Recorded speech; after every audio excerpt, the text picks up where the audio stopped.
So he'll be at the top.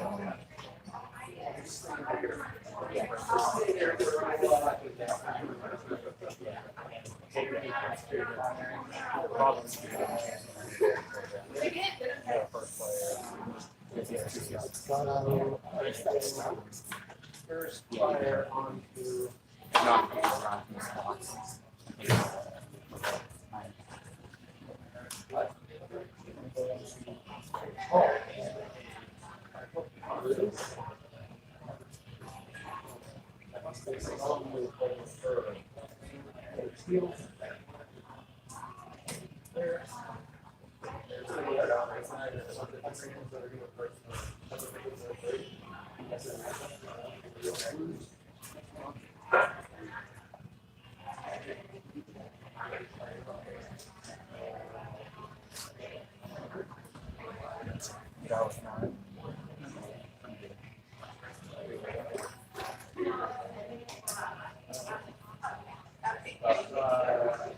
that's 1 month.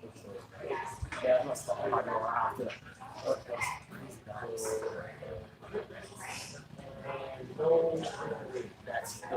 Oh yeah, yeah. Or react each other. Yeah,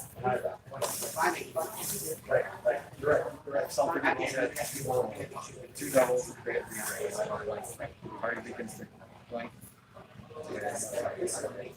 Oh yeah. But you could have discarded. First shot favorite is got one damage on myself. Right.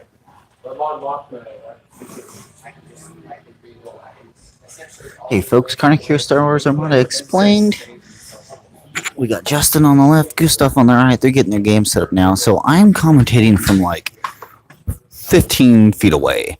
So I'm going to do the best I can to commentate this game from way over here and making sure the camera stays on the action. So I definitely will have a bit of back and forth to go on because my microphone is connected to my camera, which is streaming, and I'm going to be watching it from my laptop. So I'll do the best I can to keep this all, as good as we can.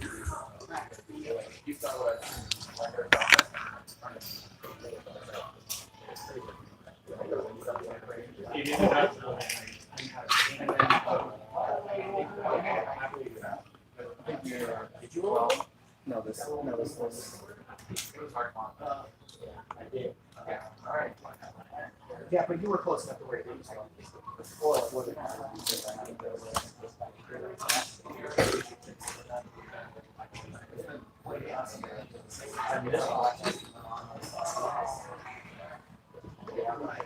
My odds on the weird ice is that. I guess there is more. Never mind. It's too late. We stopped talking. We're done. We're over. But you're right. Which is still black dice. It's the actual. So red die. The actual gun. Right.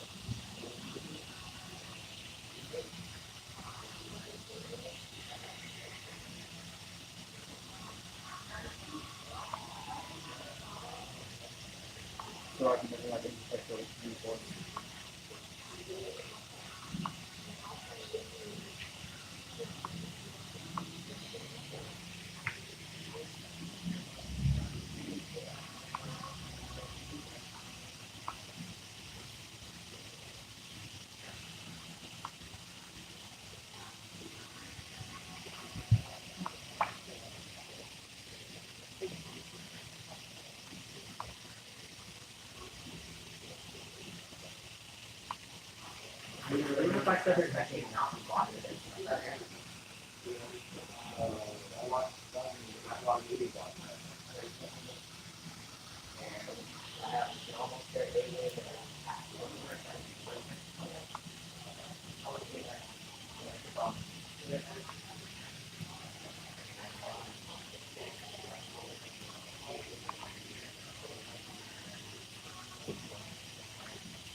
I was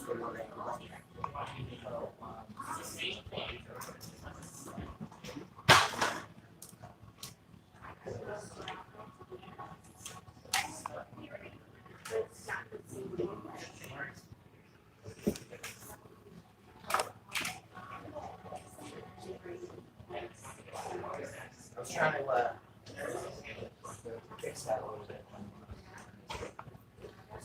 Alright guys, round 3 will be starting shortly. I'm Karnak. I host this channel, Star Wars Armada Explained. I posted us links up on the Discord and to my Facebook and on the FFG forums. I tried to make sure I was getting a link up on the event page. So we've been getting quite a few people tuning in. It's been a fantastic day 2 here at Uncle's Games in Spokane. It's a gorgeous, beautiful day outside. I'm happy to be here. The game store has been super accommodating. Now, I'm going to be commentating from about 15 feet away. The top table is not quite in position where I can sit and monitor and look, but luckily my microphone cord is long enough that I can sit way over here without disturbing the players, except for the players right next to me. They got to deal with my commentating, but that's okay. I'm not going to be bothering them too much. But Justin and Nathan will not be able to observe what I'm saying, so I can definitely speak and think out loud and not worry. My only fear is hopefully people's feet don't trip over the cords we have, because I'm streaming, Justin is streaming, it's all being streamed out there, and it's going to be a great game. So let's talk about fleet lists.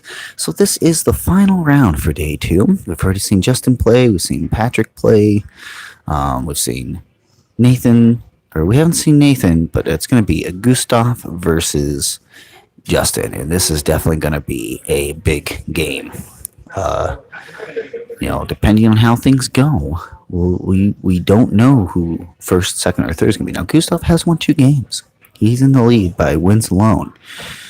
So we shall see what we shall see, as always, with Armada. Let's talk about fleet lists. So Justin on the left has Akbar in a Assault Frigate Mark II. He's got 2 CR90As, and he's got a GR75. He has, for Squadrons, Janors, 3 X-Wings, Rogue Squadron, and 2 VCXs and Harrison Dula. Versus Gustav in his Raddus build. He's got 2 CR90As with Engine Techs TRCs. He's got 2 GR75s, both of Slicer Tools. One is Quantum Storm. His MC75 is the version that is the external racks, leading shots, ECM. He's got Profundity, which allows him to stuff Grail's Honor into there with a hammer, which is a Hammerhead. He's got boarding troopers in both the MC75 and on Grail's Honor. And he's got external racks and Grail's Honor as well. So if Gustav can pull off what Raddus does best, which is plop down all this damage in your face, and he's able to get that all off, his strategy is to snipe and run. He wants to drop on whatever is the juiciest target, take it out, secure a low end victory, but a victory nevertheless. I'm going to see what objective was chosen and who is first and second player, and I'll be right back.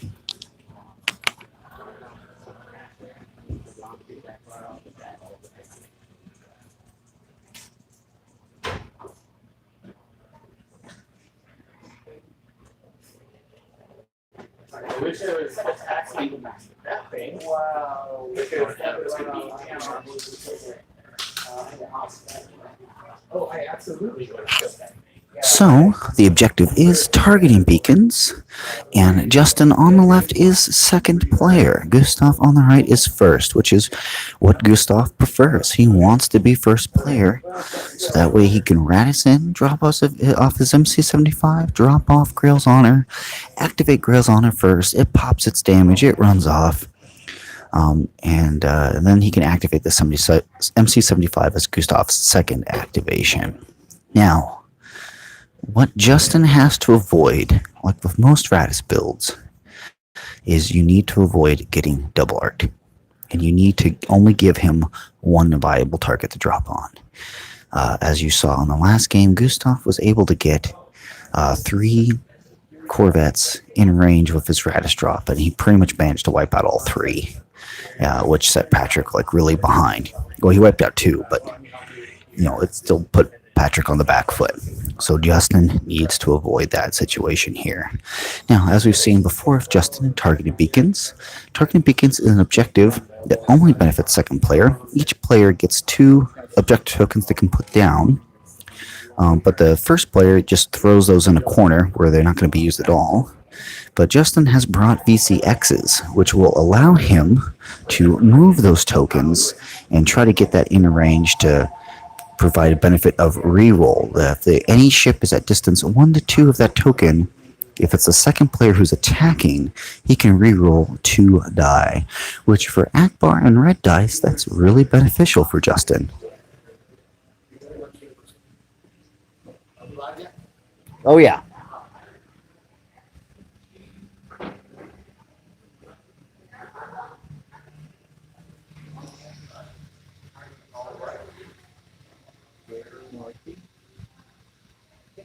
I do thank you guys for joining us. If you, I'm actively looking at the chat. If you have any questions, need me to adjust camera angles, anything at all, just let me know and I'll make sure that I'm doing the best I can.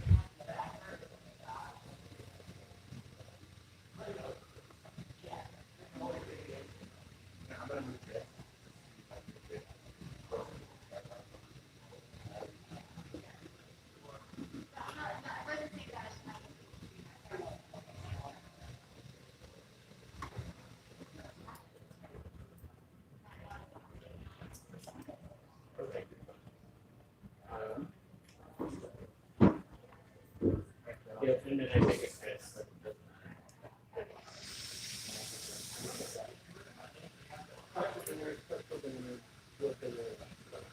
Tell you what, you can roll all 4.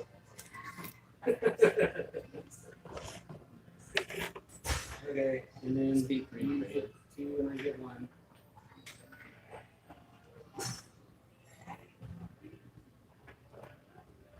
So you ended up with 11, and I got 6. So you got 75 points there.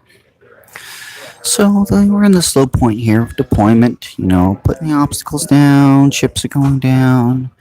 Now, how important is deployment here? Well, it's not so much important for Gustav as it is for Justin. Gustav, he's got the 2 CR90s with engine techs, he's got Quantum Storm. All Gustav has to do is just kind of spread his ships out, and he'll be able to catch anything anywhere. Justin has to really be careful with his deployment. He's got to determine where can he put himself to not get caught. Now, Justin does have squadrons, and he can definitely delay Gustav's deployment, but that doesn't matter. Gustav doesn't care how Justin deploys. He cares just knowing where things are so he can then start planning his Raddus drop. So Justin needs to put his squadrons in position to where they can help him not give Gustav his optimal drop. Because for Raddus, you cannot drop a ship on top of squadrons. He can drop Profundity, the Grail's Honor small ship stuffed inside on squadrons. That is allowed. But he can't drop the actual Raddus ship coming from out of hyperspace on squadrons. So Justin really needs to prioritize his squadrons at stopping Gustav from getting the position he wants when he decides to drop. Yeah. Well, I mean, I would make the same decision again. I was just hoping that we do more damage here. I was worried there for about a month. Yeah. So it was 1 hit. Oh, that's an 8. Once the action starts going and we get a better idea of where things are happening, I'll be sure to go to the camera and position, maneuver it, making sure we're keeping eyes on what's going on.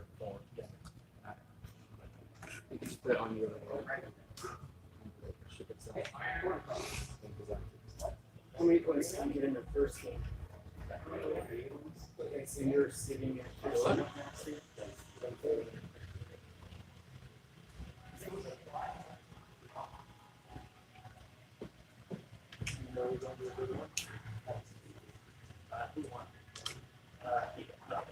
Oh, yeah.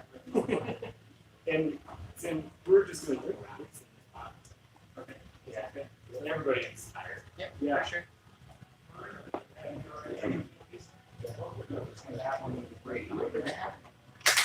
Oh, yeah, I saw that.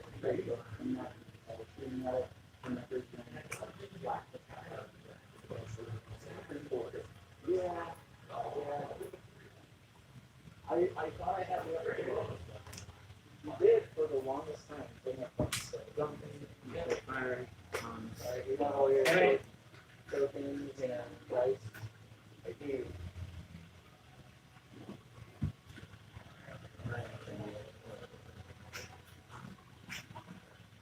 I mean, especially with those couple of numbers. Yeah. One hit a full health aid.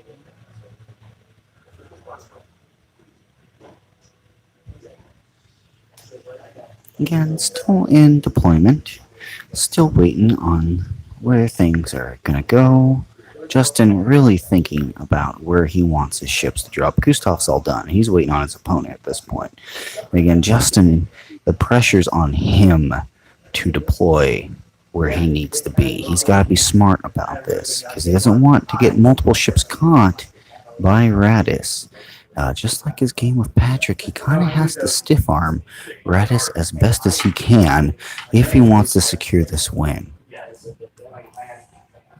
For Gustav, his hope is if he can get his ships in the right position he needs to drop his MC-75 to blast away at multiple targets. It's going to be really hard for Justin to pull this off. To be honest with you, Raddus is a tough one to fight. Gustav is shown how intelligent he is with his drop. He has no problem in delaying his drop to get the best position he can get. If he can get a good position to take out Justin's assault frigate, that is the end for Justin. So Justin really cannot lose that frigate.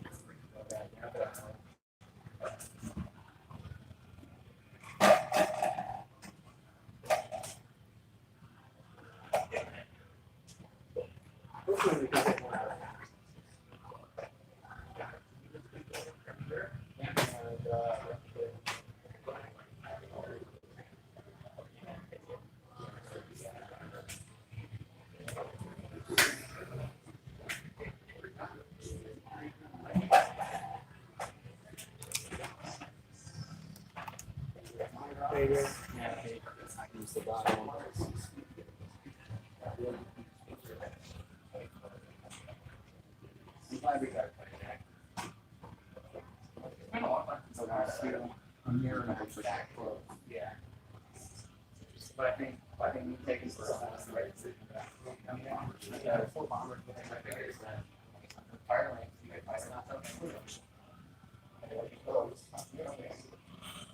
But yes, I have the same support of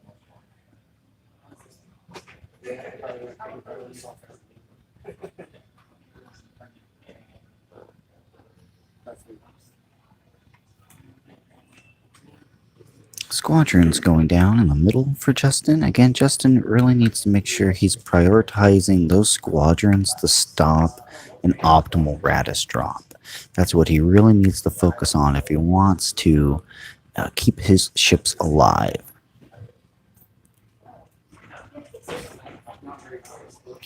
Because if Gustav is able to get that Raddus to drop off in a good spot, he can then throw Profundity down and put it in a blocking position.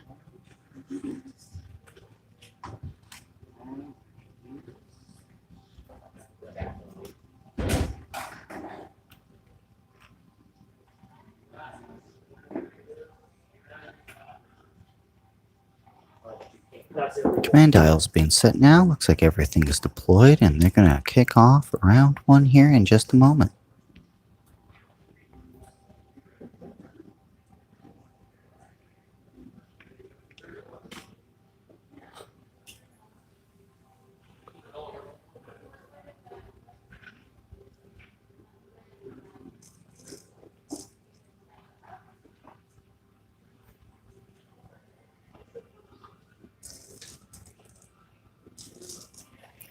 Justin taking some time with his command dials for his assault frigate. Now, the assault frigate is a command 3 ship, so he has to plan 3 turns in advance what that ship is going to be doing. I don't know if he's dialing up navigations or engineering. He doesn't really need squadron commands or concentrate fire. He needs either survivability or maneuverability. My guess is that he's got dialed up navigation commands for round 1 and round 2, and probably round 3 as a repair command. Because he's going to be going speed 3, he's going to want to try to evade things and juke. But round 3 is likely, Raddus might drop on him and damage him. Or if he does drop on him round 2 and hurts him, he's going to have damage he's going to repair. He's also going to try to use that CR95 to kind of try to help keep some pacing off of those ships from getting where they want to be as well from Gustav. And again, it's all about area of denial. You don't want to give Raddus his optimal drop. You want to give him an unoptimal drop. What? I know a lot of stuff. Wow. Every crit for you this game. That's 3 in a row. And here we got the first Corvette heading out and gonna engine tech.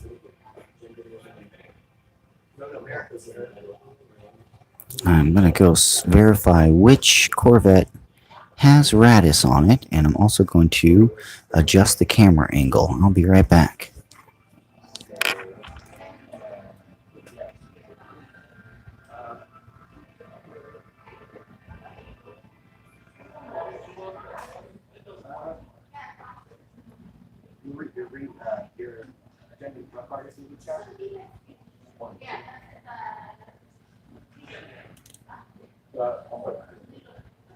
I meant for next week.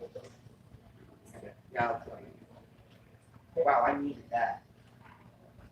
I think I screwed up.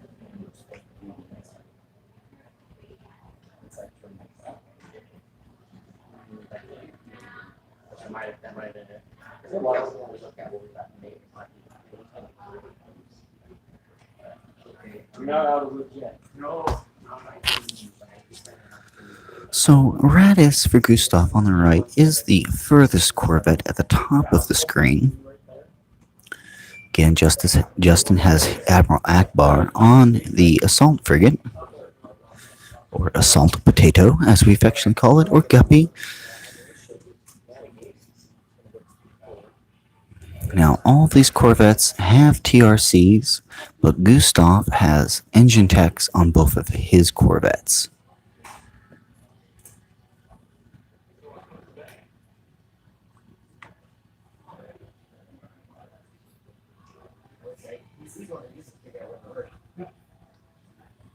No, that was my mistake there. I had the right move and I did something.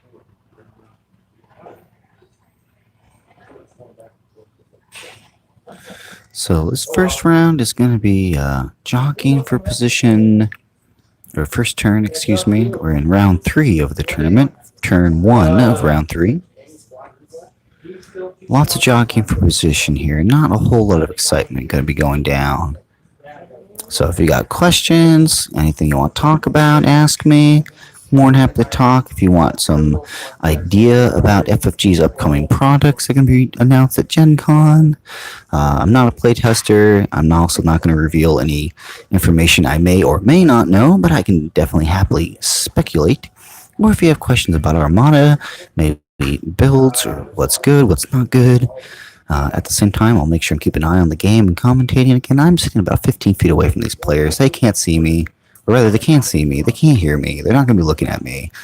So I'm definitely free to talk about their strategies without them listening in or me potentially compromising their game in any way.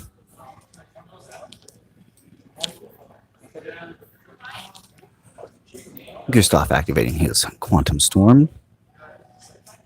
Again, Gustav's GR75s both have slicer tools. So that is definitely going to play havoc with Justin once they get in range, because Justin will not be prioritized shooting those GR flotillas. He's going to want to be shooting other things.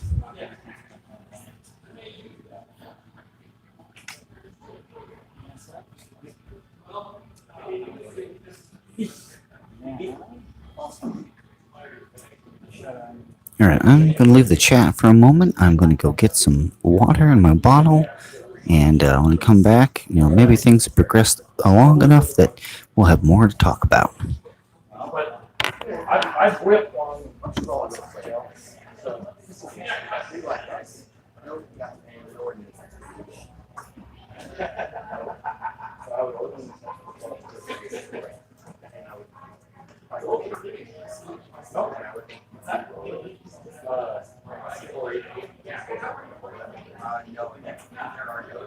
so these doesn't trigger until after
Alright, we're back here. Sorry, I left the microphone by the laptop fans. Hope that wasn't bothering anybody. Yeah, more things just kind of trundling along here. Range checking. Movement moving.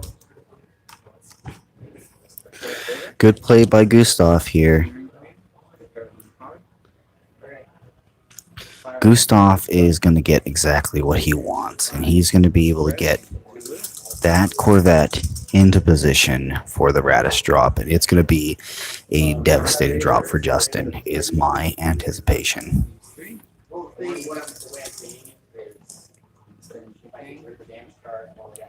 So that MC-75 is going to get not only a great position on that assault frigate. Profundity is going to drop as well.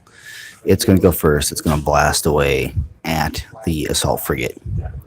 And then the MC-75 is going to go after the activation of whatever Justin chooses.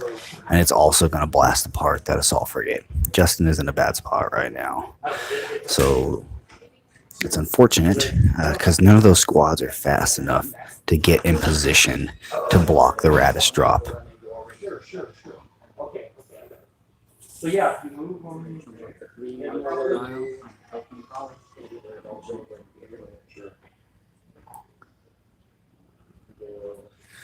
Justin's best bet at this point is he needs to throw a CR90 into a position to try to block for his frigate.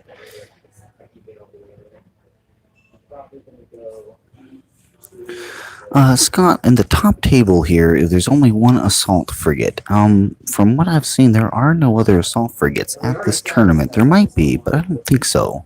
Not any that I have seen. Justin is an excellent player. He definitely knows how to make them work. And assault frigates definitely are generalists, but they're also tough little cookies.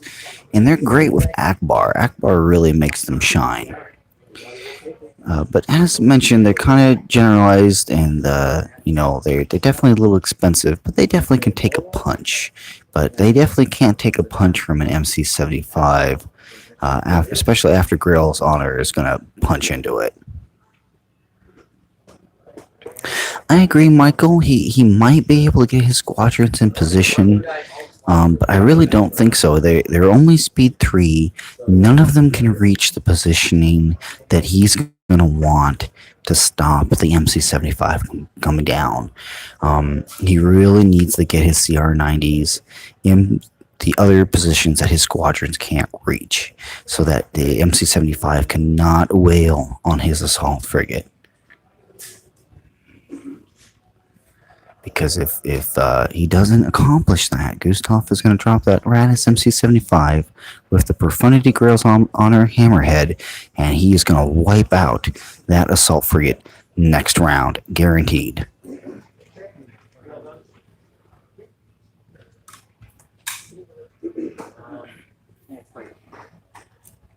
Now, Justin does have bail, but I don't think that's going to be enough to save him from an optimal Raddus drop.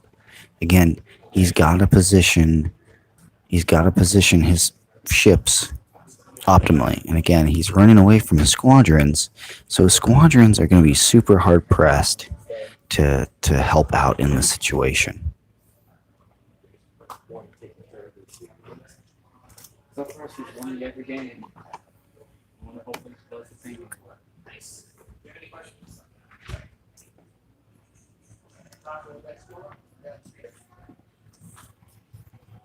Yeah, this game will be decided next round. And man, I really think it's going to go in Gustav's favor. That's just the power of Raddus. Raddus is great against these light to medium squad wings with mediums and smalls, because Raddus is going to bring large ships and they're going to drop on these weaker ships and just pick off what is essentially the strongest aspect of his list, and then he's not worried about anything else, because then nothing else can hurt him. That's why Raddus is so effective. The reason why Raddus was not prevalent at Worlds is that Raddus is weak to 2-ship, and 2-ship was there in spades. So not a lot of people brought Raddus for that reason. And here at this tournament, no one here, I would say, is flying a meta, super optimized list. We're all just kind of having fun. We're having a good time. This is definitely not like the scene of like ultra competitive. Oh my gosh, we want to win everything. This definitely is a more laid back tournament.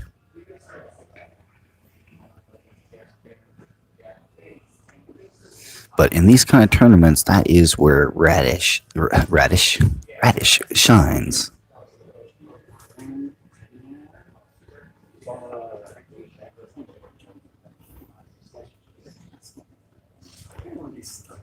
Look at this. I always see your plan. Look, 3 of them into 1. I couldn't believe you were you.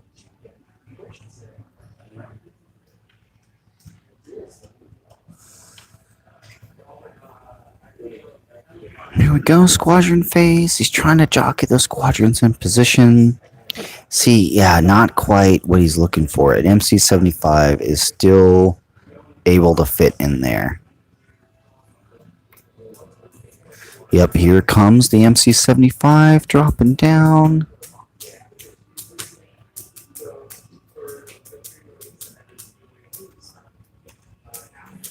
Just trying to figure out exactly where he wants to position it. Now, for you viewers at home, and most people don't worry about this kind of thing, but just so everyone knows, in deployment, if it's just like a chess piece, if you remove your hand from a ship for any reason, it is considered deployed, and you cannot move it again.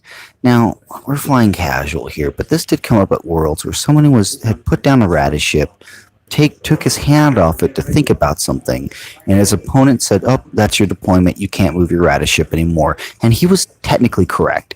And that made people frustrated, but the World's judge did rule in that player's favor, is that no, you took your hand off it, that's where it's going, just like with Squadrons. But I mean, like I said, most people understand that Raddus is very fickle. It's the most important thing, but it is a technicality. So, but Gustav here, deploying his MC-75, he's deploying his Hammerhead, and boy, he really does have that assault frigate dead to rights. Poor Justin here is Akbar on that assault frigate is not long for this world. There's no way it can jump over that MC-75. It's going to just eat the double arc from the MC-75. It's going to eat a double arc from Grail's Honor. Not going to be good for Justin. Because even if that assault frigate is at speed 3, even if it has a navigation command, it's not going anywhere. There's no room for it to go.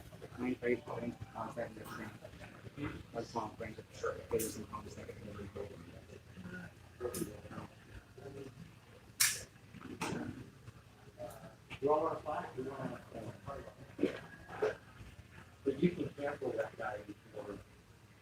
No, 'cause Dials are being set. And here we go. Let's see what's going to be the first activation. I don't know what round Bale is set on for Justin. I think Bale is round 3.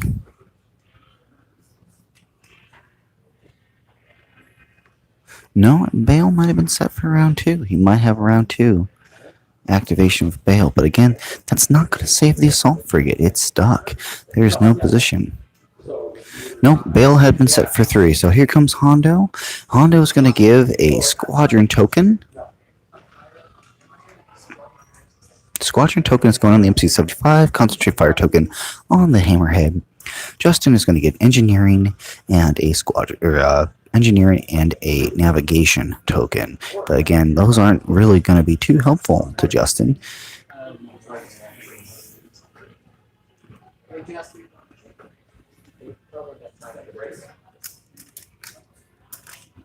You guys have a question? sorry. We got 15 minutes in. But I mean, we started a little later, so I don't know what you guys start at. So we're still playing the game. Oh, the game. Done. Nobody said anything to us. I thought you guys were on turn 3. So, I'm sorry. We've been that's been everybody getting 45 minutes ago. Sorry. We're finishing this round. Okay, all right. Sorry. Well, you guys are playing, then you didn't say nothing.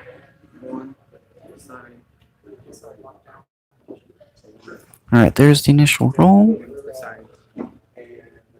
No external racks. 3 damage there to the front of the assault frigate. There we go. Here's the side shot. 1 black. 1 damage. Here's the external racks. Oof. And that's double blank on those blacks. Here's the concentrate fire and spending the token.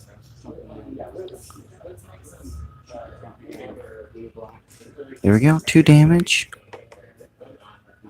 He's just going to take it. 1 damage card. Face down. No hit crits there.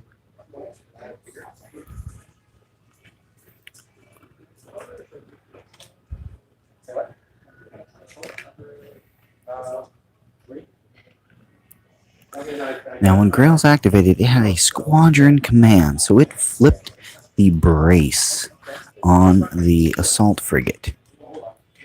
Now, that assault frigate, Justin is thinking he can save his brace, but the issue is that when that MC-75 activates, it also has porting troopers, and he's going to flip the assault frigate's brace and spend it, and Justin will not get a brace at all. It was either the brace or the redirect. I'll have to go confirm. But, I mean, either way, it's bad news bears for that assault frigate.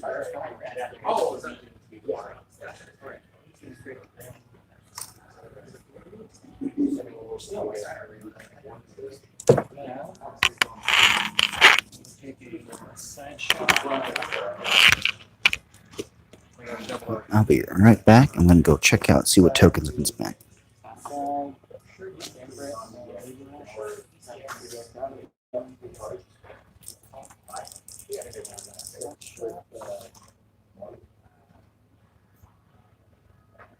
No brace. 2 hits. We did go off to the front. Got it one. What's on the issue?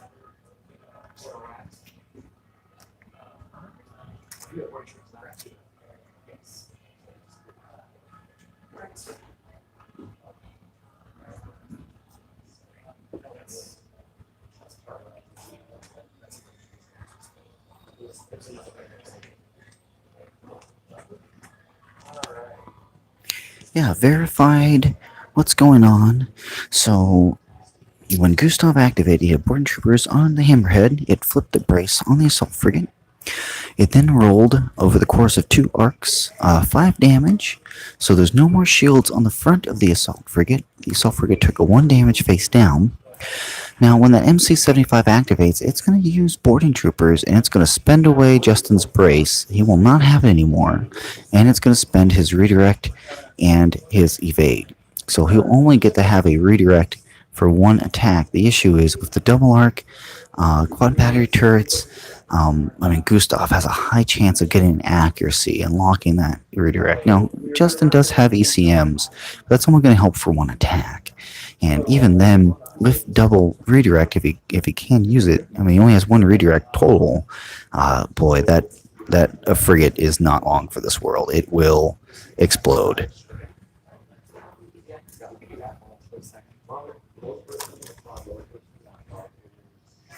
So just saw the Hammerhead just do a move and saw the bottom right-hand corner cross on top of the ruler. Is that move legal? Yes. So when the Hammerhead rams, when it drops back, it can overlap the next speed back. So yes, when you do a legal move, it has to be free and clear. It cannot overlap the tool. But when you overlap, you drop back to the next available position that you can that is not a ram. So Grail's Honor did a ram and then drop back to the next available position. So that is why he could overlap the maneuver tool there.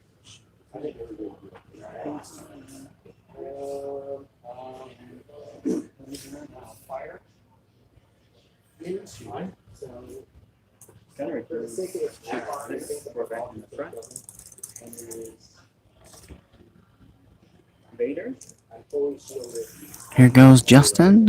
He's Akbaring with his assault frigate. I think he's going to try to blow up the poor little Hammerhead. Not much of a trade for Justin.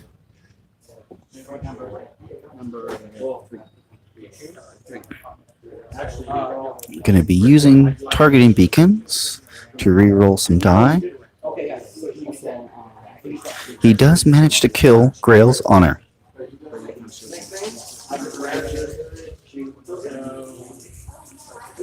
Second shot going out, gunnery teams. Again, he has targeting beacons. He can re-roll 2 die if he so chooses. Yeah, he's going to re-roll.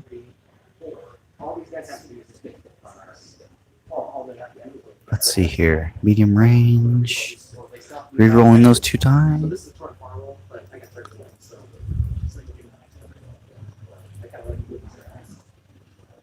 There we go. He's trying to fish for the accuracy. Didn't get it.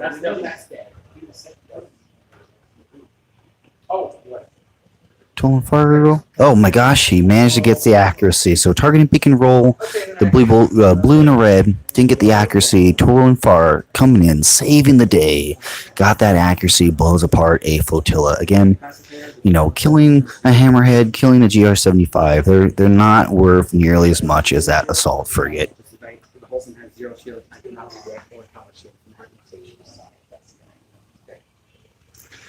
So here comes the big bad MC-75 boarding troopers spending.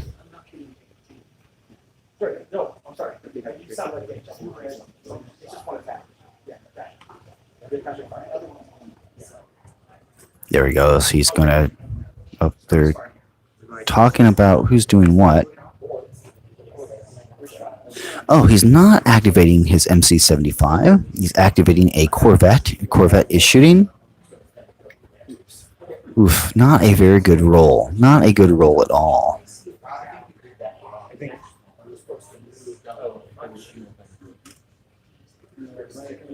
He is choosing the TRC. He rolled double blank on red. He's going to TRC a crit. Or double, excuse me. Double and 1 damage on the blue.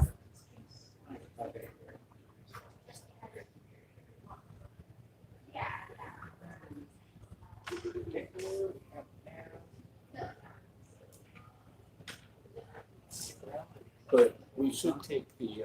There we go. Now the Raddus Corvette, or not the Raddus, it is the regular Corvette, is going to maneuver.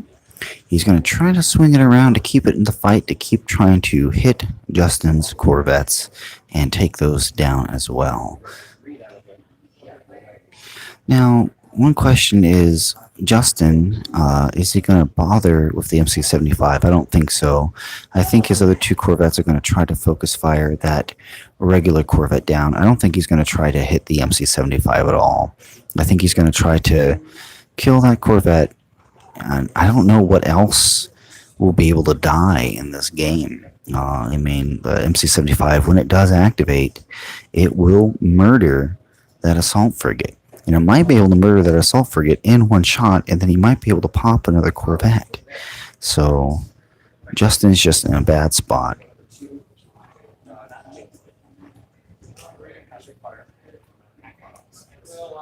Alright, Justin's activating his Jaina's light. He's going to be shooting Gustav's regular Corvette, which is just on the bottom side of the screen. It's not on screen, but if you see that Corvette there on the bottom, it's just right below that Corvette, and it is double arced.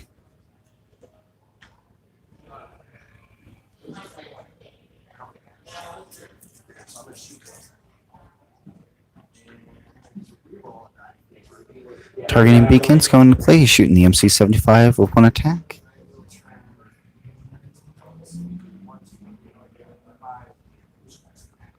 Oh, he is shooting the MC-75. Interesting on that. I don't know if he's going to be able to have the firepower to take down the MC-75, because at this point, I'm sure it will be spamming repair commands.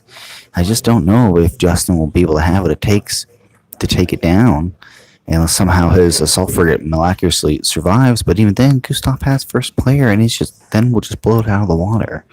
So I don't know if Justin will have the firepower here for the MC-75, and since he's activating that one Corvette and blasting away, I don't think he's going to be able to get the regular Corvette either.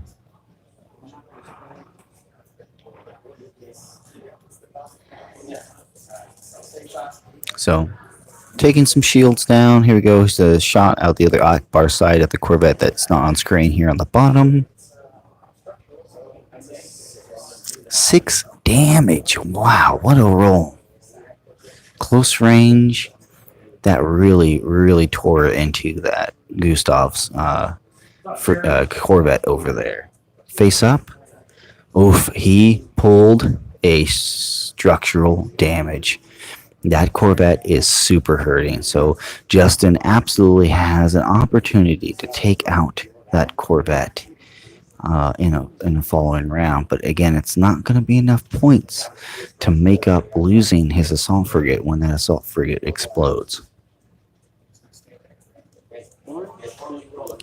To answer your question, Scott, it depends on what kind of Raddus build you're going for.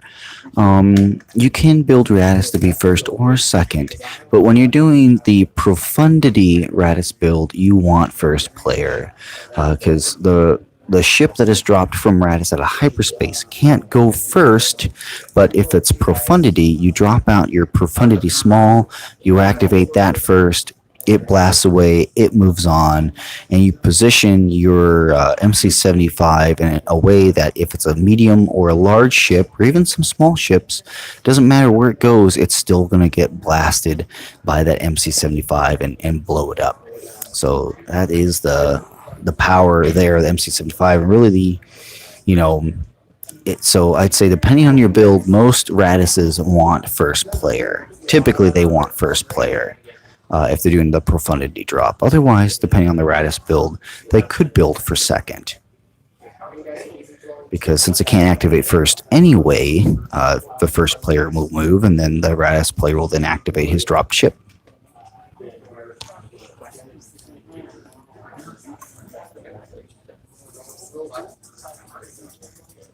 Here's the MC-75 now. Yep, MC-75 roll going out. Quad battery turret going out. Now, Justin does not have a brace anymore. Here's the external racks.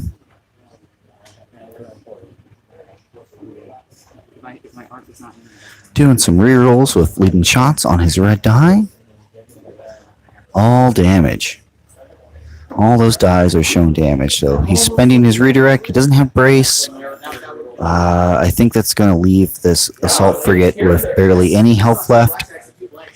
So a follow-up shot from the MC-75 is going to take that frigate out.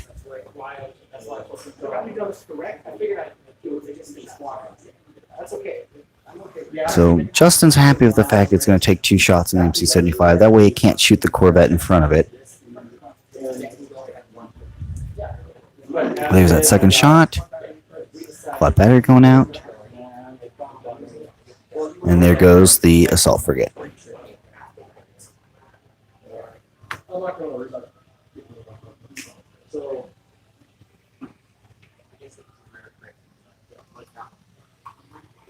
Although really with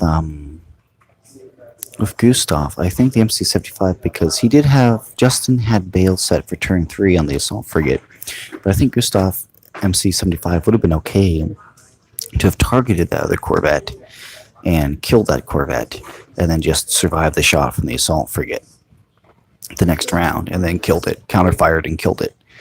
But we'll see here. The MC-75 is now going to try to ram and position himself to where no matter where that Corvette goes, he's going to get some shots on him. And while they're doing all that, I'm going to go ahead and go and reposition the camera and get a better angle on where these ships are going to start moving into.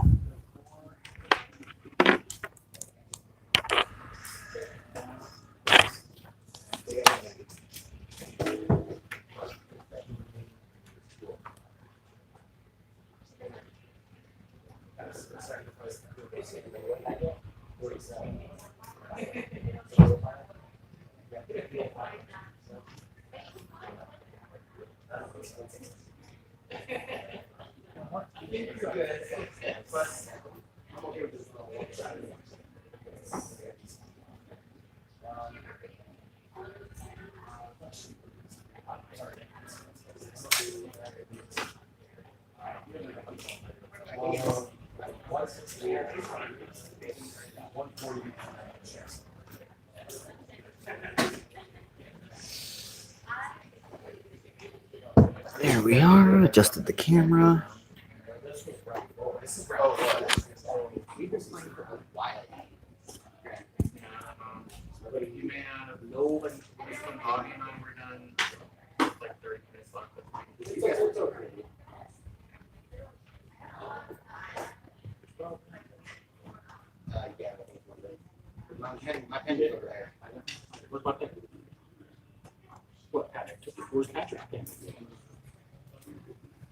Yeah, he's still going to be using it. All right. So assault frigate's off the board. Justin is in quite a deficit. I don't see Justin being able to climb out of that deficit. Even if he manages to kill that Corvette of Gustav, he did kill a flotilla. That's, again, not enough to make up the loss. The best he can do right now is get his other Corvette out of front and side arcs of the MC-75, get it into rear arc, and chase down that Corvette there that's at the bottom of the screen and take it out. That was Dave there. Dave is one of the people who've been canning out prizes and raffles and doing all that. Dave is a great person. There we go. Some die damage coming out. Squadrons going into the MC-75. I mean, if he rolls a bunch of double damage on those X-Wings, I mean, he definitely could take out that MC-75, but not... Oh, blank there.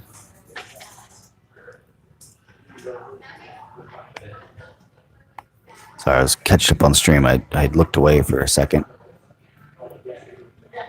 But yeah, I just don't see it within Justin's ability to pull ahead of the deficit. It was a lot of points on that assault frigate.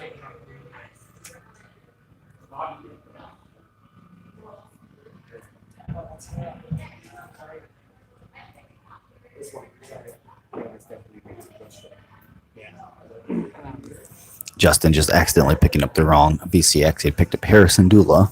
which obviously you don't want to activate. Moving a regular VCX, moving the targeting beacon objective token around.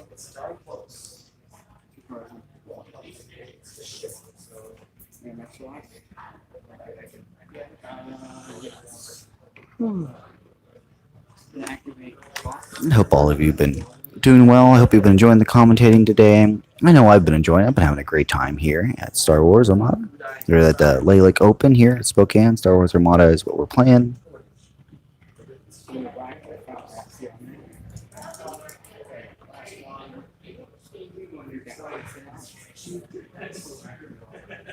And again, if anyone watching, you have questions about Armada, questions about the upcoming products, questions about Gen Con, or questions about the game builds, questions on anything, I'm more than happy to talk, explain, interact with the community. I want to make sure you guys know that, I want to make sure that I'm addressing anything you have. Your interaction with me is very important because I like the community, and I want to make sure you guys know that the only way we get our community bigger is by interacting and letting people know that Armada is not just a game where a bunch of ships are just slowly pushed around the table and a couple fistful of die are thrown. Armada is a game of strategy, grand strategy, and you really have to think about every maneuver, every deployment, and where you're going to prioritize in terms of how you're going to eliminate your opponent. That's one thing I love about Armada is all the deep strategy that goes into this game. And if you're a newer player or someone who's not played Armada before, don't let that put you off from getting into the game. I started about 2.5 years ago, and it's just like with anything, the more you practice, the more you get involved with the game, especially if you've got an active community nearby. They're going to help you learn, understand, and it's a great game to get into. It's a lot of fun. I enjoy the thinking aspects of all of it.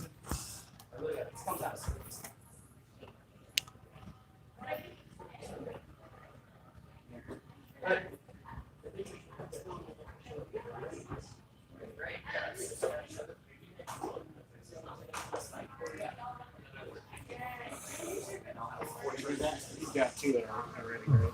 Yeah. Oh, I need to keep on.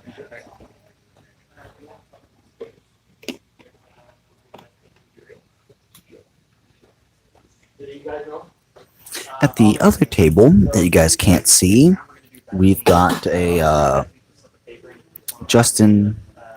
Patrick and Nathan are playing.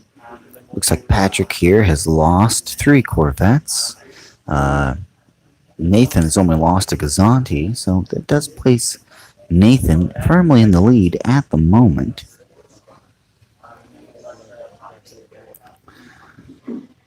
Depending on what happens between Gustav and Justin, if Nathan can get a lot of points and get a lot of tournament points and pull ahead, he probably will be able to secure second place over Justin.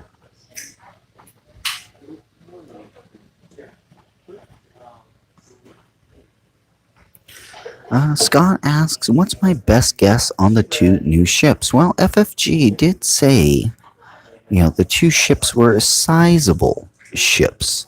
Now, granted, the SSD is a huge ship. Are more huge ships coming out? Not anytime soon. It was such an extensive, resource-intensive thing for FFG to commit for that. I don't think they'll be tackling another huge ship anytime shortly.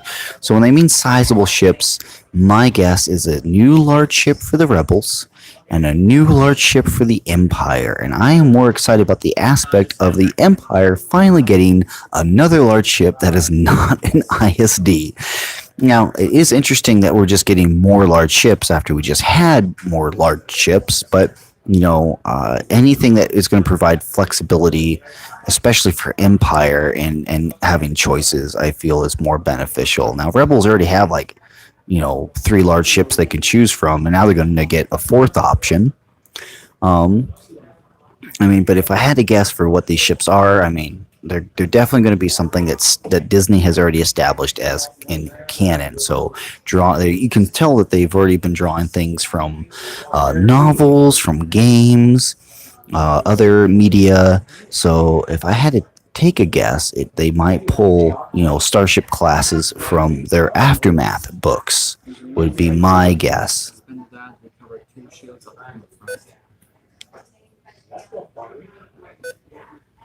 Long range shot on Corvette. So 2 red on the front. And Thank you. Vader. Oh. Ask me to write my name down on a piece of paper here. You're shooting at number 1.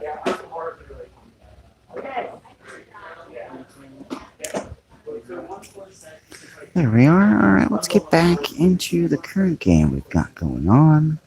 But as I've mentioned before, I do believe in-flight report at Gen Con is going to reveal what both these ships are, what's going to go on with them, and they're also going to reveal the information on the new Clone Wars core set and ships. So see here, Justin is maneuvering his CR90, hopping over that MC-75. Of course, they got to put it back down, but he should have easily cleared it. He has. CR90 is firmly in the rear arc. It will definitely be safe.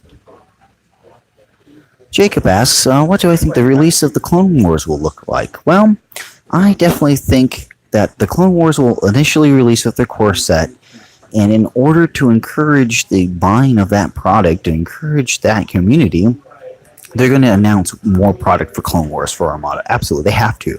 Look at what they did with Legion. They announced Clone Wars for Legion, and initially we only saw a couple things, but then they quickly popped out more and more information on new expansions, and I feel like they're going to do the same thing with Armada. And I feel like Armada is finally going to get some attention, finally going to get some love. I know we've been in a bit of a drought, but I really do feel like they're going to give us a lot of plethora of new content to choose from.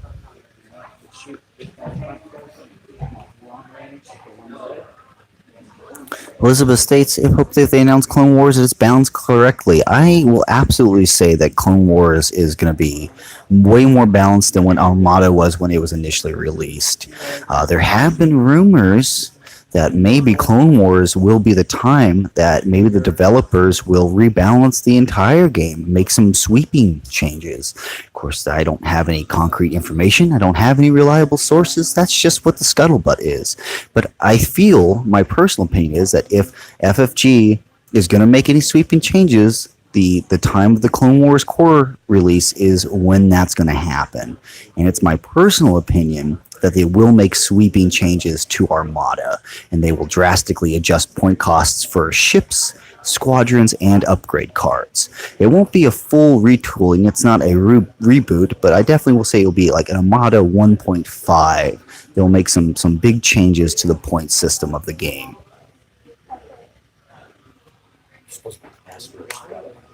Oh, yes. It's out in my car. Yeah. Perfect. Sorry, someone reminded me that I accidentally borrowed one of his cards. I need to give it back to him. Bounty Hunter Bootcamp asks, what are the awards for the tournament? We've had raffles for some squadron packs, raffles for a really cool carrying case made of wood. That was super awesome. There's some, currently the prizes are a Lego Thrawn and a Lego Akbar. There's a couple of other prizes as well that will be distributed. So, I mean, is it a bunch of official FFG things? Not necessarily, but there are, alternate art cards and just some cool, awesome things. There was a bunch of acrylic range rulers given out, acrylic turn counters. So definitely some cool things. Nothing like super interesting right home other than the Lego Akbar and Thrawn. Elizabeth Whale, yeah, way to get my hopes up. I absolutely agree with you. I definitely Again, not a playtester. There's no secret source that I have, but I talk with people. People talk back, and I've just heard a lot of interesting things. And again, no one's breaking any NDAs. I'm not forcing people to tell me things, but just a lot of good news for Armada that I know the developers want to talk about, but they're just not quite ready to. They don't want to get our hopes up about anything and then dash them. They're trying to learn their lessons of how they've been handling the SSD. And again, we want all the information and we want it now, but they want to give us the right information. They don't want to give us something and then tell us, oh, no, we were wrong. We need to change it. So, but there are good things coming. Absolutely good things coming for Armada. And also, Rebellion in the Rim is going to drastically change the meta of this game. 12 new objectives. Besides the new squadrons, it's going to be a great time to be an Armada player. 3-6 months from now, there will be some big changes. Scott Jones says, that's crazy to think about because Armada is still pretty balanced, so seeing it more balanced is crazy. I agree with you. I think out of many of FFG's products, Armada is extremely well balanced. Yes, there are some pinpoint areas you could point out and say Armada is not healthy in this aspect, for sure. But there is room for adjustment and change, and FFG understands and recognizes that, and they are absolutely going to try to continue to fine tune and balance Armada even more. And again, as much as I think Armada is amazing, there definitely are aspects where it's like, they could change it to be a little bit better in that regard.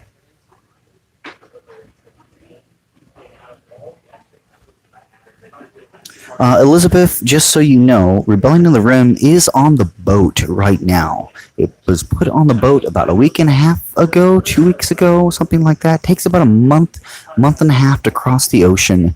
The scuttlebutt, and this is pretty reliable scuttlebutt, is that Rebellion in the Rim will have an early release at Gen Con. It will be available to buy at Gen Con. And then it will be followed by a worldwide release 2 weeks later. So that Rebellion in the Rim is coming out very, very soon. All right, I just realized kind of ignoring the game. Let's check back what's going on here. It's the Squadron phase, by the looks of it. Squadrons again, shooting at things. MC-75 taking some shield damage.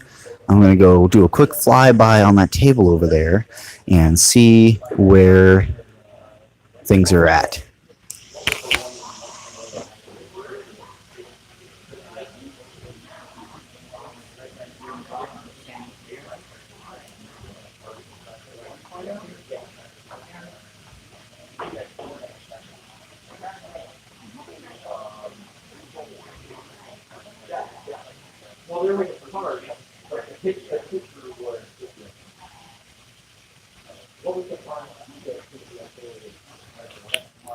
All right. Yeah, Elizabeth, if you're going to be at Gen Con, I'm going to be there. I'm going to be the judge for Gen Con for FFG. I'm definitely going to pick up Rebellion in the Room if I have the opportunity to do so. Yeah, new objective is going to look great. Item Versal is going to be fantastic for Raiders. So, guys, we've got a situation starting to develop over here with the MC-75. MC-75 has taken 3 hull damage. It has no shields left on the front. It only has 2 shields, I think, left on the left and right-hand sides. Obviously, it still has both its defensive tokens. But these squads are being commanded by Harrison Dula. And there's an X-Wing Rogue Squadron on the field. So that's 4 squadrons that will have Rogue. They're going to continue chasing after this MC-75. If they can stay in the front arc of it and keep getting good rolls, they can bring this MC-75 down over the course of the game. If they can accomplish that, Justin can turn this game around. But it's going to be hard. Okay, these ships only go speed 3. The MC-75 can go speed 3, and with a navigation command, it can jank and turn out of the way where it's not overlapping the squadrons, and then those squadrons are going to struggle to keep up with it. So we'll have to see how this develops. So start of the next round. It's doing a side to rear shot on a Corvette.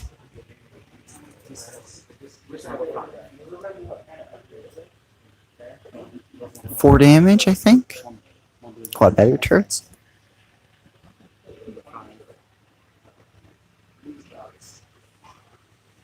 Leading shots on some red dye into more damage.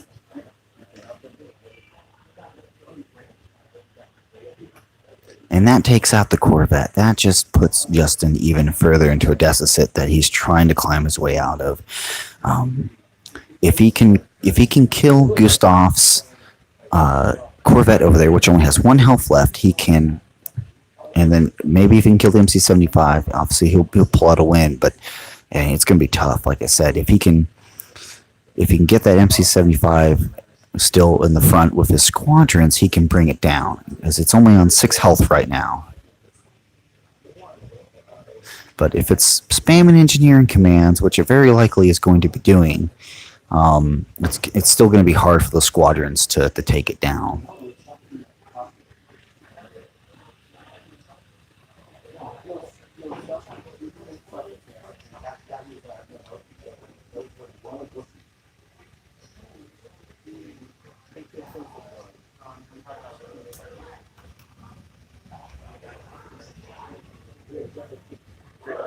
So Gustav maneuvering that MC-75 looks like it's only going speed 2, which definitely will not be enough speed to outrun those squadrons. They're definitely going to finagle with the marking squadrons, maneuver tool, but pretty much the MC-75 is only going speed 2. That's not good for the MC-75. It really needs to speed up and get away from these squadrons.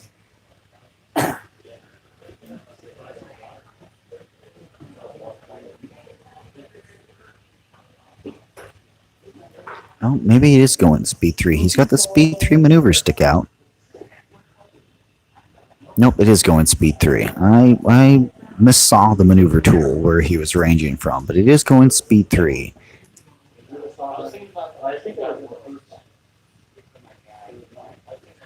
So it doesn't have navigation because it used an engineering command. There's the speed 3 maneuver.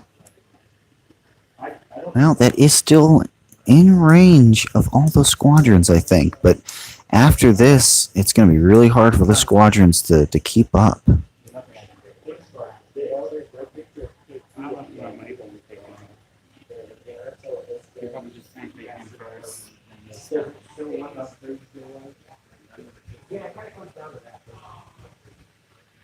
So really, it comes down to, can Justin keep throwing 2 damage of Heron Sedula, because she throws a blue and a black. He needs to consistently throw damage.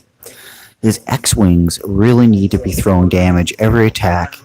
Bonus points if they can throw doubles. If they can throw doubles, that absolutely will help. Here we go, Justin activating his only remaining CR90.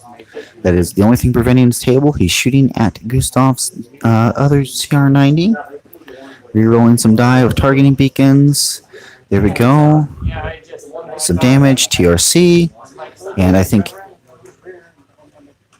going to re-roll the double into it. Wow. Great shot. Took that Corvette out. Yeah, he re-rolled a double into a double, which the odds of that are, I mean, it can happen, but man, he got it. Targeting beacons, helped him out, and even with the evade re-roll, he still re-rolled back into double, took it out. So he has to keep his only remaining ship on the board alive. If it flies off, if it gets caught by anything else, that's gonna be problems. But I think he's gonna be okay. So now it comes down to squadrons. Can Justin get his squadrons to take out that MC-75? He's gonna be hard pressed. It's gonna be a long haul for that. For the hills and Riken, you're not gonna. You understand what I'm pushing. This guy, depending where he ends up after his item moves, if he's too close. Yeah, I do. Player does this. I really when it's a brave. It's something that we thought.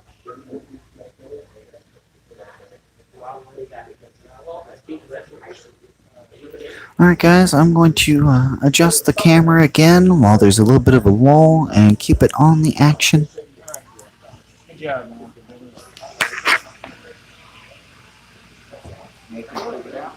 Expertise, yeah, I got around with that.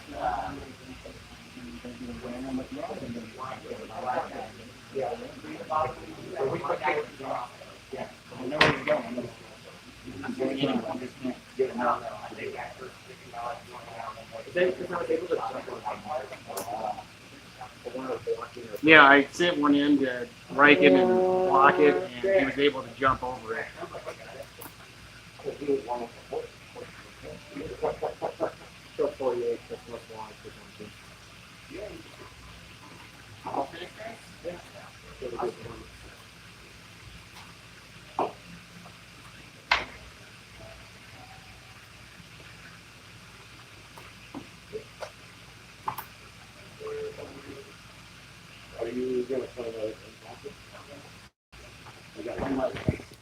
All right. I mean, like as I initially said, I think Gustav has the game in the bag. But if Justin can get lucky enough, if the Force is with him, if he is one of the Force and the Force is with him, his squadrons can bring down that MC-75. He just can't miss. None of his squadrons can miss. He's got to land every single shot to accomplish this.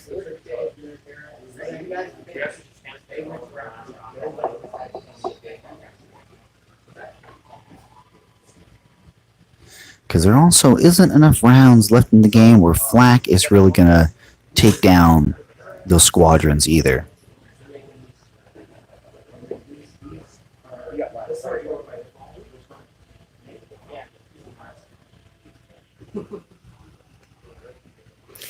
So here comes Hera giving Rogue the 2 X-Wings, and there's a Rogue Squadron as well. So Red Die or Fickle, I mean, he's got, 3 in 8 chance of coming up with nothing with those X-Wings attacking. So we'll see what happens. 1 damage there.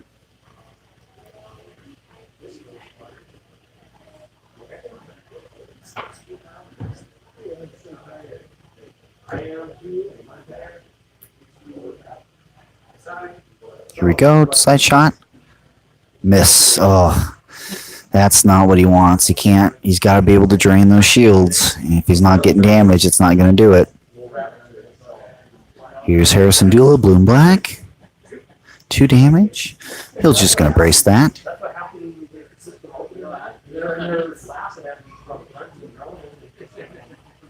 1 shield left on the left side.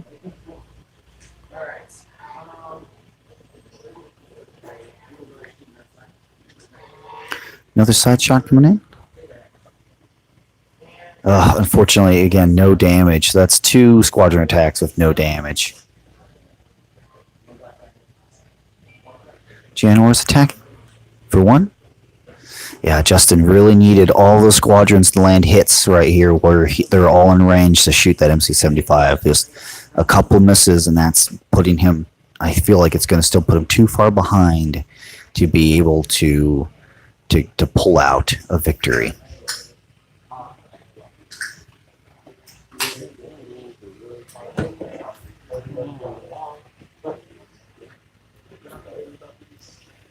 But we've got a couple more rounds left. Engineering is only going to give him, 2 shields a turn. So, I mean, Justin can continuously land damage. He can get them, but, those misses really put him behind.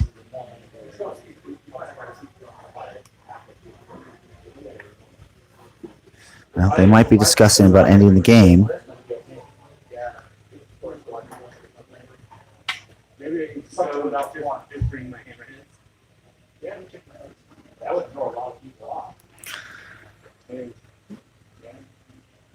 Set in some new commands.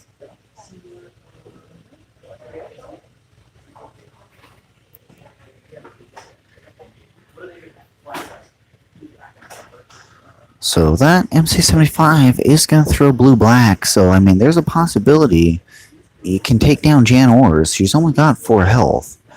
I'm going to do a swoop over there, check up on the health of the MC-75, and check up on the health of those squadrons. And, again, giving my evaluation of what I feel like is going to be outcome here.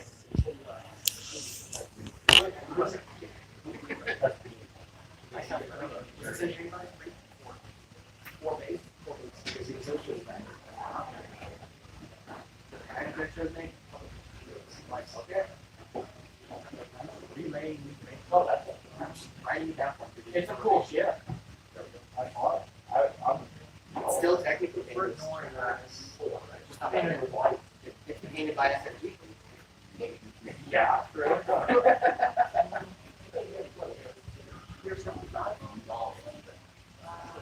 I don't know, 'cause, well, if the odds are, I'm gonna at least be too damaged. Back at her. I mean, if I ever go back to the Hammerhead, odds are need to. We'll see. We got 2 more turns. All right, we've got 3 more turns at the start of round 4. Justin feels very confident he can bring down that MC-75, but as I was reminding him over there, can't have any misses. If he's missing, that MC-75 can just slowly chug and hang on and flak and bring down those squadrons. So it's gonna come down to the wire here. Justin's committed for the long haul to take this out.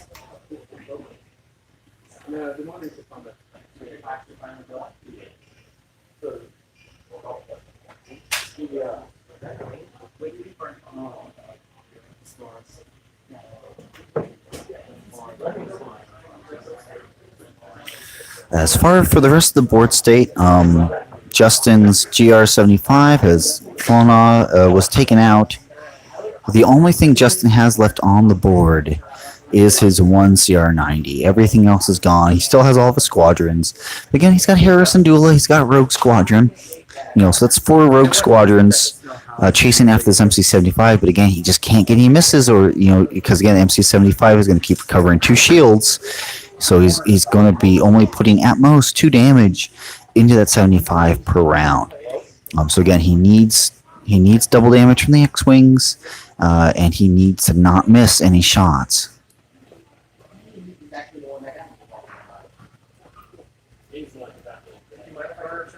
I already was like,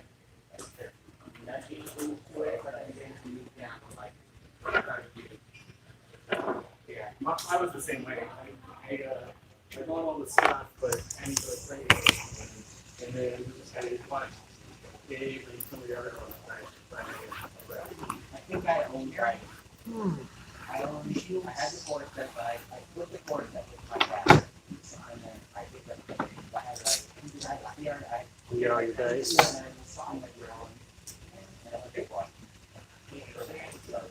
I bought in.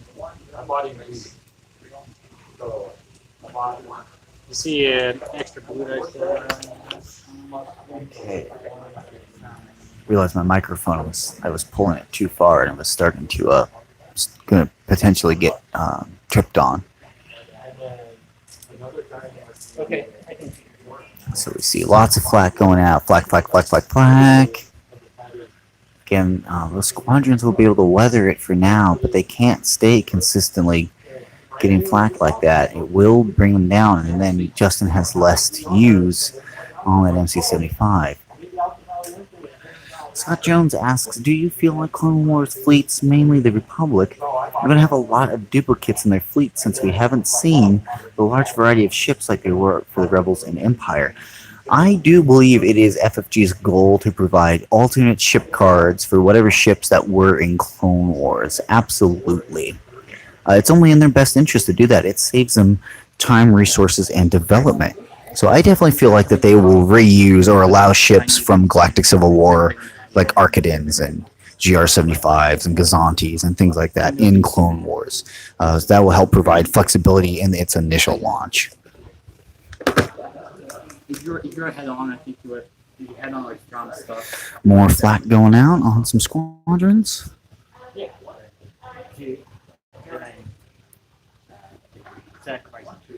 And again, Justin can't weather consistent flak fire for too long.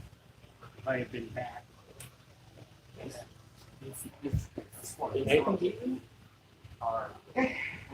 I couldn't.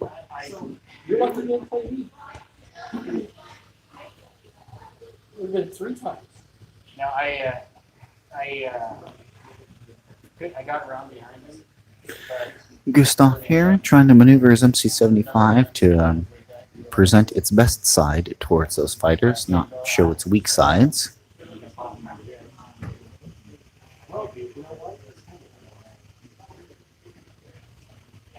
I don't think you were turbo.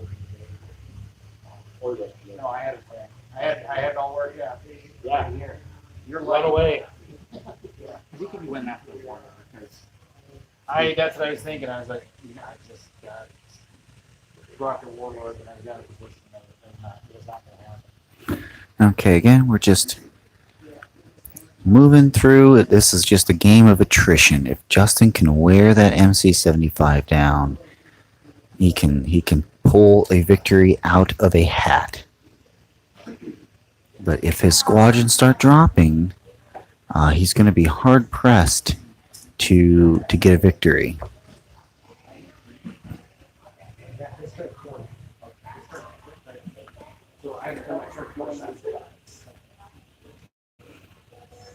So here comes the squadron activations here in just a moment.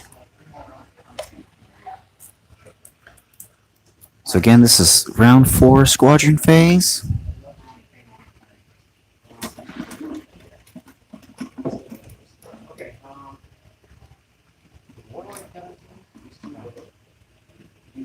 I want them everything's on, but X-Wing and Jan Ors getting rogue. we can't attack the same target twice. There's 350 so I can't shoot squads down in the squad.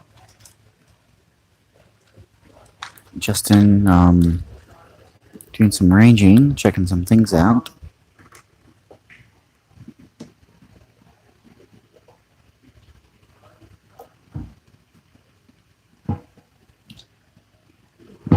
I don't know what he's range checking.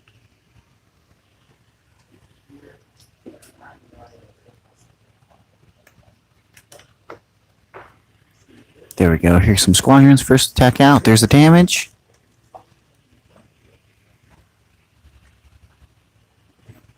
So this is rebellions are built on hope, and it's rebellion on rebellion. So both sides are hopeful right now. Justin's hopeful that he's going to get all damage. Gustav hoping Justin will throw misses and will allow his MC-75 to escape. Here's the next shot. There's a miss there, unfortunately.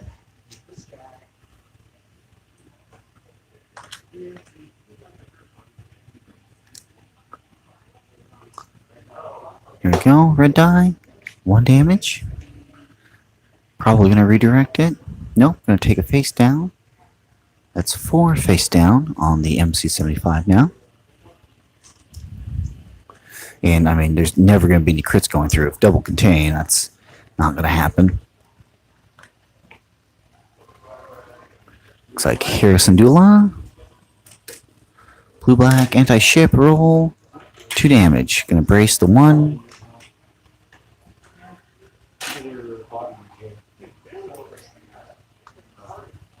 Brace and redirect.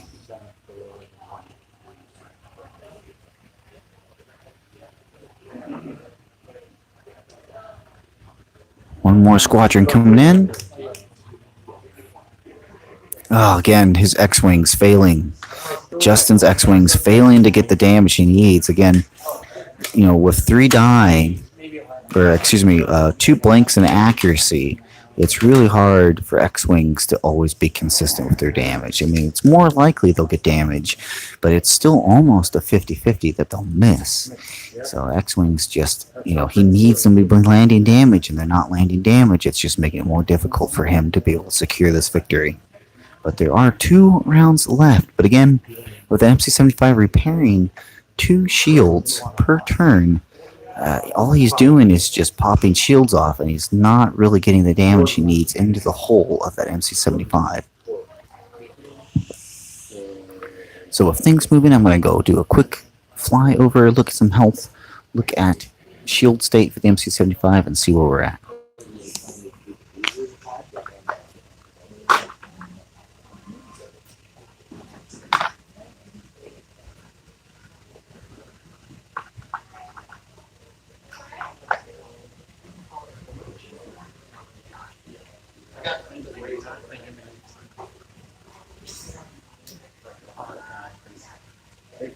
forget about it. Well, I'm just learning for so long. It did well. I mean, it did very well. Right. And it's not like, yours is really hard. You might as well have hard to hard ball. But it's, it was down to 8 dice. With just one dice. Gustav. Yeah, guys. So going over checking the board state.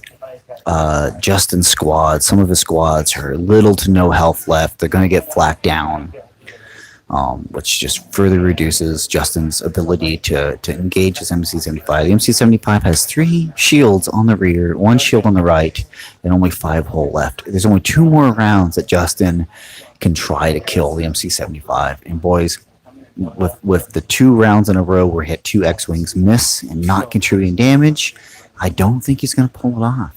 If he gets lucky and rolls some doubles, he can swing back into this. But he's got to be rolling doubles, and he's got to, again, not be missing any damage. And unfortunately, he's been missing damage.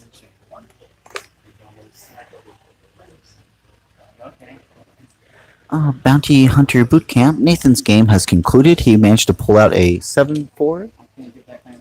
Nathan got a 7-4. The MLB was 190. 199. I think that's a 8-3. So, like, he did win his game. It's either 7-4 or an 8-3 in his favor.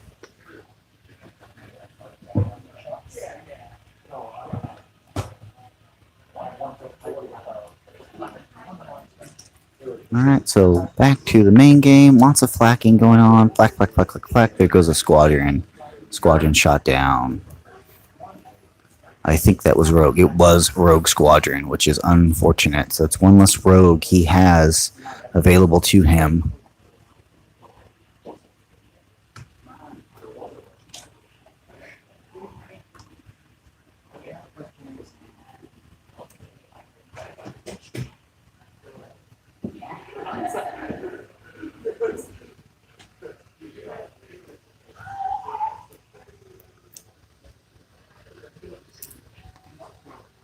And here comes that MC-75 movement again. I don't know if it's going to change anything in this left like maybe XX9, but never helped you.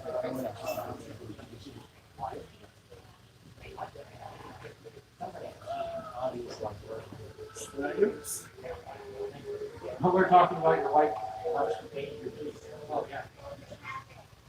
The thing she painted is dead right now. But it certainly will.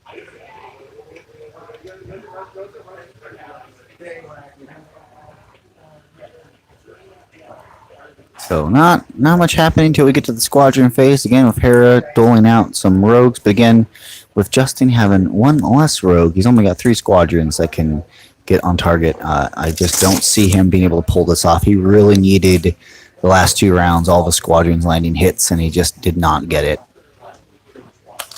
So I'm really confident this is going to be a victory in Gustav's favor.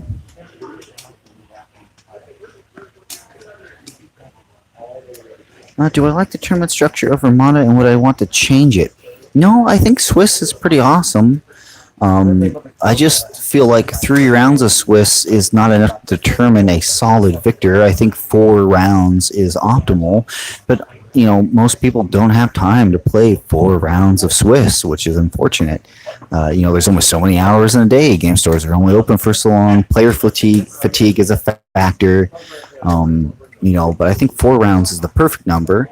But 3 rounds is fantastic, and I hate games that go into sudden death top cut. I don't think that is the right way to play it, and I'm happy that Worlds moved away from that, and that other championships, they've been listening to feedback from the community to do a 1 point runaway, 1 point kill something and runaway victory is not the way to play Armada in these top cuts, and I'm glad they've moved away from that.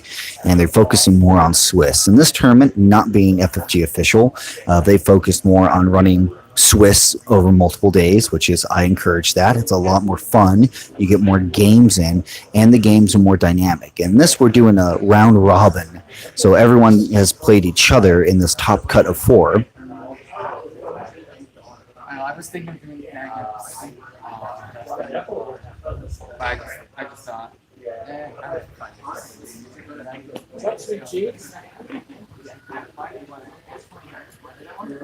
So we'll see.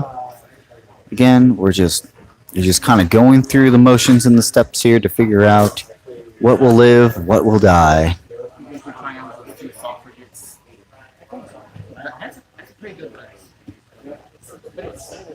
So the chip you do see there at the very bottom is finally Justin's Corvette back in the game. I think he's going to try to take out Gustav's GR75 here again, just for a little bit more points for him.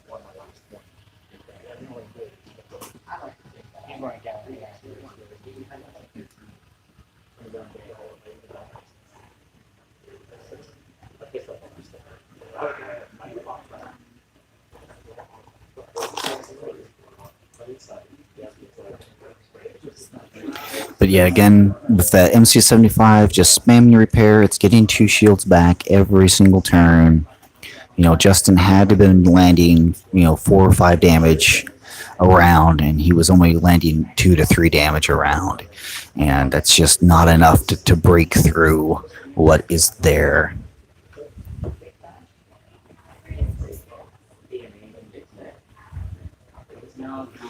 But we're almost done with round 5. They're going to be going into round 6 here momentarily. And again, I just don't see, or are we in 4 or 5? We'll see here in just 1 second.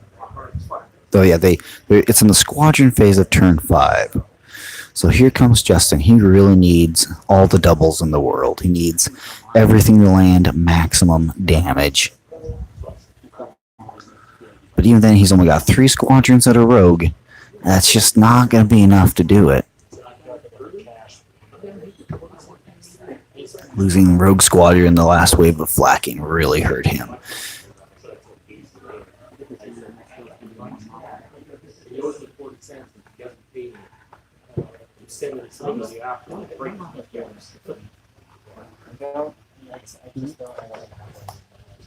For them? Gustav. Where's Cap? Cap was Cap. Where's Cap?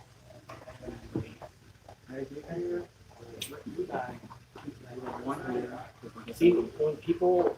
Nope, again, no damage. From VCX was a blue die, no damage. It's probably up your butt. Yeah. Again, redirect. Yeah, guys, I think this is I think they're going to conclude. They're going to shake hands here. It's going to be hard to identify your pin I mean, Justin may decide to hold on and play it out to the end, but I think he will concede at some point, probably after he tries to kill that GR75. 20 to 35. 20 Australian and 35. 25? 25. No, never mind. I think you got to go home and do some water. No, not was.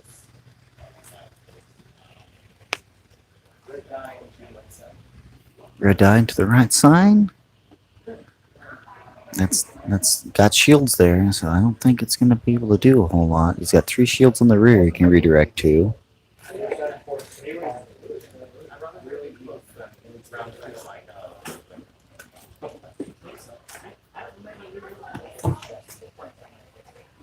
One more face down damage card. He's keeping his shields active. He has the hole to spare. For him, it's just keeping shields up for the last round, which he definitely has quite a few of.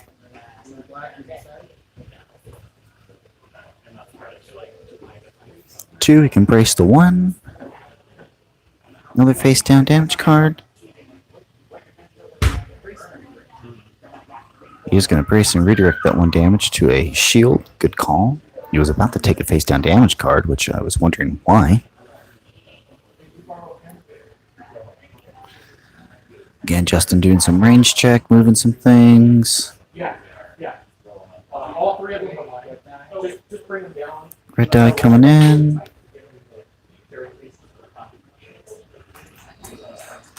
Just again, not got a damage. Or no, didn't get a damage. I don't think that's going to do it. Again, just he needs damage every single attack, and he's just not getting it.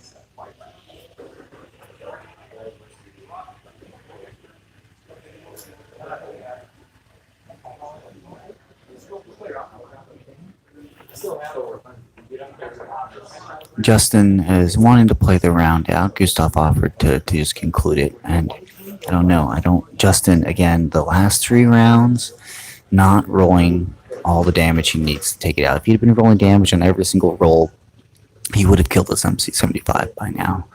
But unfortunately, just didn't get that, and that's just Armada, baby. That's die rolls.